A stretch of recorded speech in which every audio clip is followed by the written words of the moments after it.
Apa itu TCP/IP? TCP/IP merupakan singkatan dari Transmission Control Protocol, sedangkan IP adalah singkatan dari Internet Protocol. Kedua protokol ini dijadikan satu nama sebab fungsinya yang saling bekerja sama dalam komunikasi data. TCP/IP adalah perangkat lunak pada jaringan komputer atau networking software yang terdapat dalam sistem dan digunakan untuk komunikasi data dalam internet ataupun local area network atau LAN yang terhubung ke dalam internet. Dari pengertian TCP/IP tadi bisa kita pahami bahwa satu, ada lebih dari satu komputer yang menggabungkan dan berkomunikasi menggunakan TCP/IP. Dua, komputer yang terkoneksi melalui protokol TCP/IP melalui sharing data. Tiga, komputer yang terkoneksi melalui TCP/IP juga berarti terkoneksi dengan internet. Kelebihan TCP/IP. 1. TCP/IP adalah protokol yang bisa diarahkan dan dapat mengarahkan data melalui jalur lain. 2. Memiliki mekanisme pengirim data yang handal dan efisien. 3. Bersifat open platform atau platform independen, yaitu tidak terikat oleh jenis perangkat keras atau perangkat lunak tertentu. 4. Karena sifatnya yang terbuka, TCP/IP bisa mengirimkan data antar sistem komputer yang berbeda, yang menjalankan pada sistem-sistem operasi yang berbeda pula. 5. TCP/IP terpisah dari perangkat keras yang mendasarinya. Protokol ini dapat dijadikan pada jaringan Ethernet, token ring, dan bahkan melalui sambungan telepon. 6. TCP/IP menggunakan skema penyelamatan yang umum, maka semua sistem dapat mengirimkan data ke alamat sistem lain. Kekurangan TCP/IP. 1. Jika mengirimkan data yang kecil akan kerepotan karena harus hand sharing dulu sehingga lebih lambat dari UDP. 2. Tidak broadcast. Fungsi TCP/IP. Fungsi dari TCP/IP itu sendiri tidak hanya mengkoneksikan antara komputer satu dengan komputer yang lain, namun juga mencakup berbagai hal berikut. 1. Melakukan pengiriman file yang terenkripsi. 2. Melakukan remote login pada komputer lain walau pada jarak jauh sekalipun. 3. Mengirim dan menerima komputer mailing. 4. Melakukan fitur network file system yang digunakan untuk sharing files akan berkas mereka tersebut merupakan milik pribadi dan pada komputernya. 5. Melakukan remote execution, yaitu perintah massal untuk menjalankan produk yang sama pada semua komputer yang tergabung dalam jaringan. 6. Melakukan fitur name server. Model TCP/IP. TCP/IP dikembangkan sebelum model OSI. Ada beberapa layer TCP/IP yang tidak cocok dengan layer-layer OSI.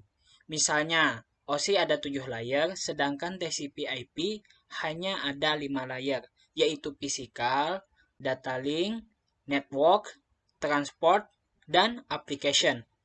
Aplikasi layer TCP/IP mencakupi 3 lapisan OSI teratas, yaitu application, presentation, dan session. TCP/IP versus model OSI. Kalau model OSI ada 7 layer, yaitu physical, data link, network, transport, session, presentation, dan application.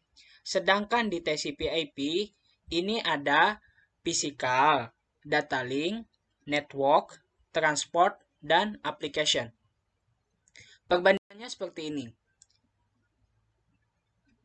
Jadi 3 layer di atas pada OSI itu dirangkum menjadi satu layer pada TCP/IP, namanya layer application. Kemudian 2 yang terbawah, physical dan data link, biasa disebut dengan underlying network atau network interface. Setelah itu kita akan mengenal tentang model dan protokol. Di sini kita mulai dari model TCP/IP yang tadi sudah kita bahas. Lalu kita akan membahas tentang protokol TCP/IP. Kalau di layer application, kita mengenal HTTP. Kemudian SMTP yang digunakan untuk pengiriman email, pengiriman mail atau pesan. POP3, kemudian POP3 ini biasanya digunakan untuk chat dan lain-lain. Kemudian di layer transport, ini ada TCP dan UDP. Kemudian di layar network, di sini ada IP, Internet Protocol. Kemudian di layar network interface, di sini ada Ethernet, token ring, frame relay, dan lain-lain. Oke, next. Kita akan membahas tentang physical dan data link. Pada lapisan ini, TCP/IP tidak mendefinisikan protokol yang spesifik. Artinya, dia mendukung semua standar. Kemudian di network layer, pada lapisan ini TCP/IP mendukung IP dan didukung beberapa protokol lain seperti RARP, ICMP, ARP, dan IGMP.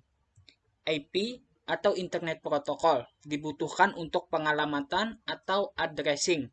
Dengan format, biasanya yang sering kita pakai itu sekarang adalah 32 bit yang dibagi menjadi net ID dan host ID. Net ID menunjukkan ke jaringan mana host dihubungkan, dan host ID merupakan pengenal unik dari setiap host.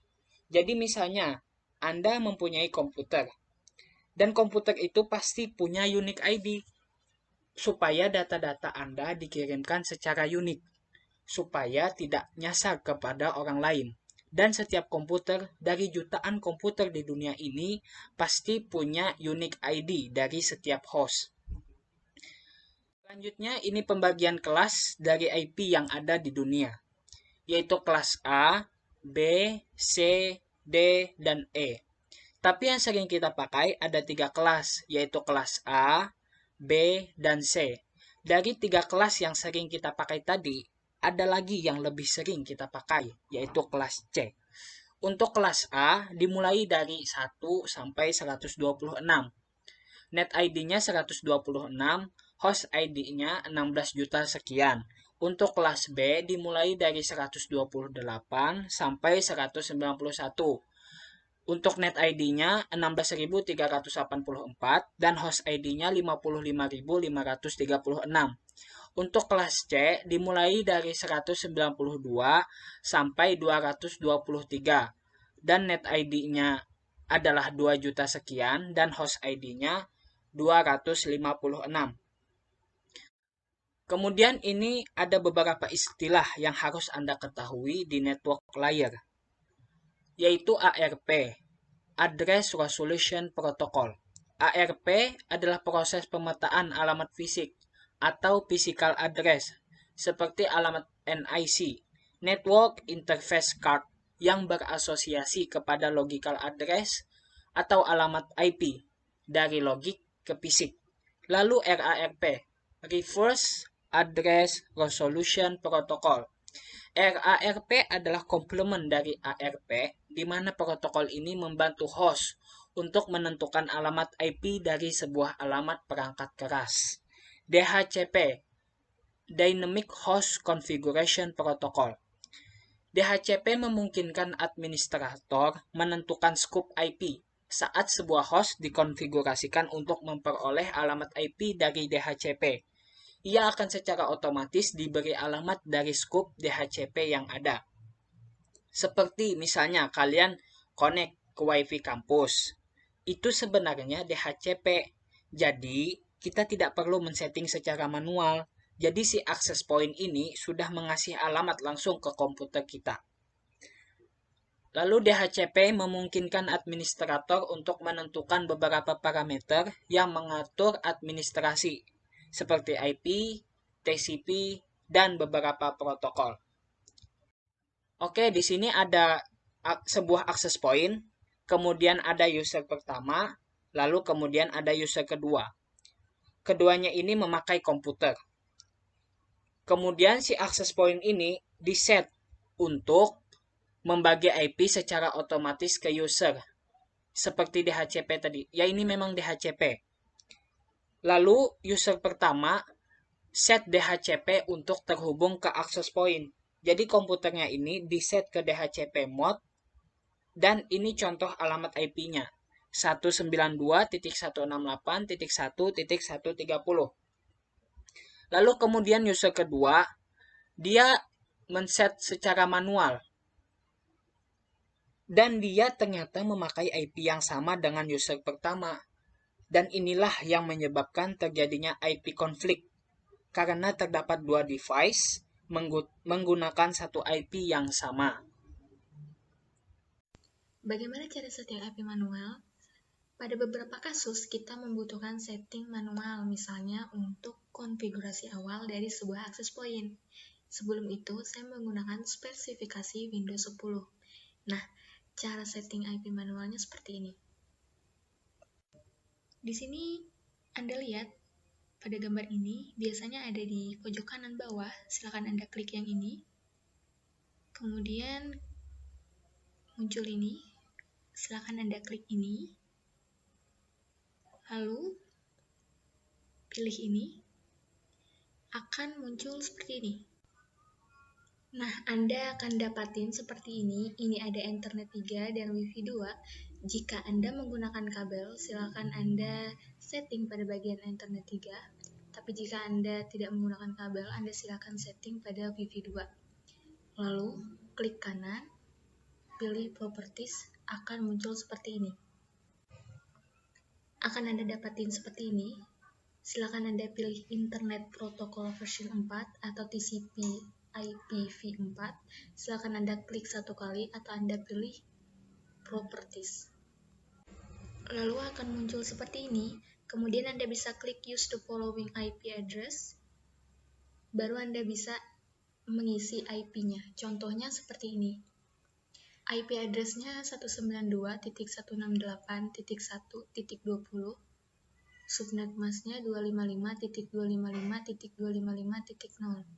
Default gateway-nya 192.168.1.1. Preferred DNS server bisa diisi 8.8.8.8 atau dikosongkan atau sesuai dengan ketentuan server. Baiklah, demikian penjelasan kami mengenai materi protokol TCP/IP. Sedikit banyaknya semoga bermanfaat untuk kita semuanya. Terima kasih.